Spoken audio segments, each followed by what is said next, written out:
Did you know that Riley's life almost became a tragedy because of Joy? It might sound crazy, but the truth is that all the struggles and crisis the protagonist of Inside Out goes through during the movie were caused by actions of the leading emotion in Riley's mind headquarters, Joy. Beyond that, many other things in the movie strongly suggest that Joy wasn't as good as it seemed. In fact, she was the hidden villain of the film.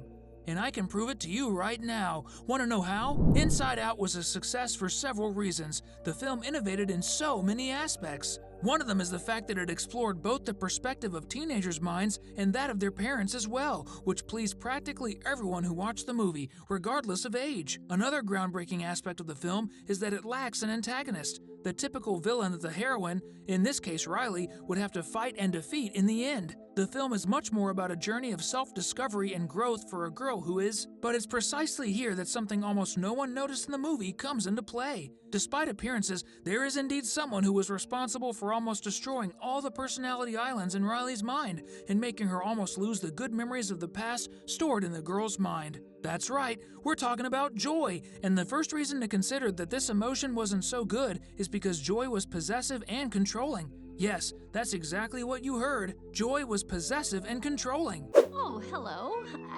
I'm Joy. So, can I just, if you could, I just want to fix that. Thanks. Yeah, that's right, you heard me. Just because Joy is the leader, everyone knows that doesn't mean everything has to be exactly the way she wants it. And maybe she felt entitled to that because she was the first emotion to emerge in Riley's life. And that's exactly how Joy acted in the control center of emotions, the headquarters in Riley's mind. Especially when it came to sadness. You can see that Joy considered her completely useless and without purpose. She even tried to create a space where her coworker couldn't leave, almost like a prison. Can you imagine? This is the circle of sadness. Your job is to make sure that all the sadness stays inside of it. Yeah, on top of that, she was so controlling that she didn't want Riley to feel anything other than what she was willing to provide for the girl. You know, do you know anyone who's happy or laughing all the time? Someone who's always wearing a happy face usually doesn't have all their marbles, right, Joker? Having various different emotions and experiencing them is what makes a person balanced, mentally speaking. Having excesses in any of the emotional areas from the movie can make someone's life problematic. This applies to anger, fear, disgust, and sadness, as well as joy, of course. But what we noticed in the film is that the only one who wants to be dominant all the time is Joy. The other emotions sort of understand that they all have a role to play and need to do their part at some point, and that includes sadness, who in the end proves to be even more necessary than most of us could imagine, right? After all, sadness helps to reflect, and in some moments, even helps us get through difficult situations, like when Riley is sad after a hockey game and her parents and friends notice and support her, which wouldn't happen if she were joyful all the time. This leads to another aspect that can prove that the leader of emotions wasn't as good as it seemed after all. Joy wasn't tolerant. In a way, Joy lets the other emotions exist and work, but she wants them all to adapt to her style. Thank you. Thank you very much. And we're back. It's kind of like how it is in Riley's parents' minds, where each of their minds has a dominant emotion which the others copy. In Riley's mom's case, the dominant emotion is sadness, and in her dad's case, it's anger. And Joy wants to be the dominant one in Riley's world and mind at all costs. An interesting detail in the movie that subtly demonstrates this is the color of Riley's clothing.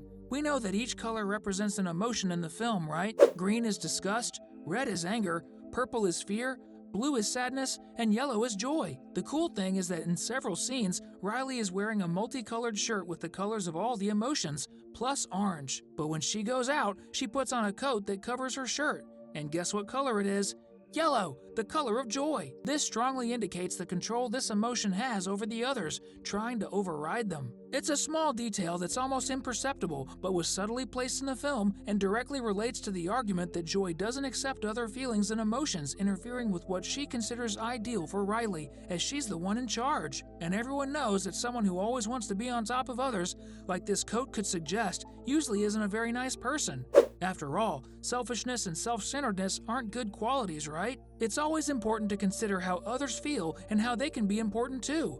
Everyone needs help from time to time, don't they? It was precisely this dictatorial attitude that ended up making Joy cause the fight that could have ruined Riley. Joy wants every moment and situation in Riley's life to be filled with pure and simple positivity. But that doesn't really reflect the reality of most people's lives. Who hasn't doubted something or themselves, even if only for a brief moment? Unfortunately, or fortunately, negativity works as a safety mechanism in the human mind, always causing us to assess if something is truly good, should be done, or might harm us or someone else in some way. And that's something Joy doesn't even bother trying to understand. That's why she starts trying to discard the new sad memory of the girl before it could reach the memory central, which ends up causing her to accidentally bump into other memories while arguing with Sadness. This leads to both of them, along with the memories, being sucked up, starting the whole journey back to headquarters. All of this due to Joy's wrong attitude. As a result, the 5 emotions are reduced to only 3 in the control center, and Riley's mind, which was already unstable, becomes even more unbalanced, since only anger, disgust, and fear are left at the control panel, and none of these emotions can perform the roles of the other 2. This absence of the 2 emotions, caused by Joy's fight not wanting to share Riley's life space with other emotions like sadness, leads to very bad things happening to the girl.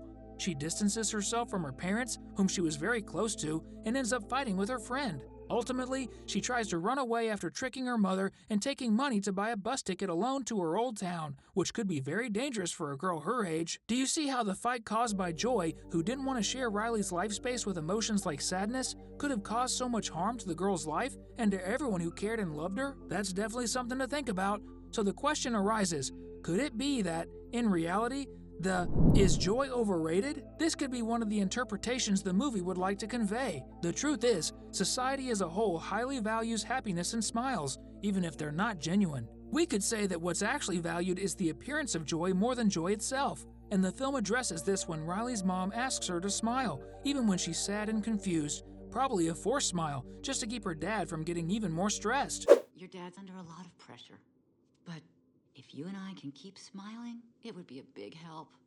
We can do that for him, right? Even the algorithms on social media prioritize photos and videos where people seem happy and cheerful, even if inside they're completely down, often due to the excessive effort they put into appearing a certain way all the time. It's completely normal for everyone to have moments of joy, sadness, anger, fear, and disgust. That's why the balance between emotions is so important and necessary, as Joy herself discovers throughout her journey, which is essentially Riley's journey of growth and maturation. So we can indeed say that even sadness is important, and quite a bit. In the film, this becomes evident for the first time when Joy has no clue how to get back to headquarters. But sadness knows because she's familiar with all regions of the mind. After all, she read all the manuals. In other words, we can say that sadness knows the way back, as she enables us to reflect on everything that's happened and how we can adapt today, even while missing the past, much like Riley does at the end of the film. Additionally, sadness also helps Bing Bong at a certain moment by sharing her frustration and unhappiness, showing that she understands him, while Joy thinks that simply trying to cheer him up is enough, which becomes clear isn't always the best option for every situation. We can't say that Joy truly intended to cause all the problems, so she isn't a classic villain with the pure intention of doing harm. But it's certain that her lack of sensitivity and empathy, especially towards sadness, is what really led to the film's most complicated and difficult moments to handle. Let's just say she was at least an anti-heroine in the film. That's a fact. We're eager to see how she and all the emotions will behave in Inside Out 2. I hope she isn't as much of a villain, so to speak, in the second movie. I really want to watch it. These are the reasons why we can say that a good part of the truly unfortunate events in the movie were caused by Joy. Leave a comment below if you think this theory makes sense. We want to hear your opinion. And don't forget to give a like and subscribe to the channel. Until next time, bye-bye.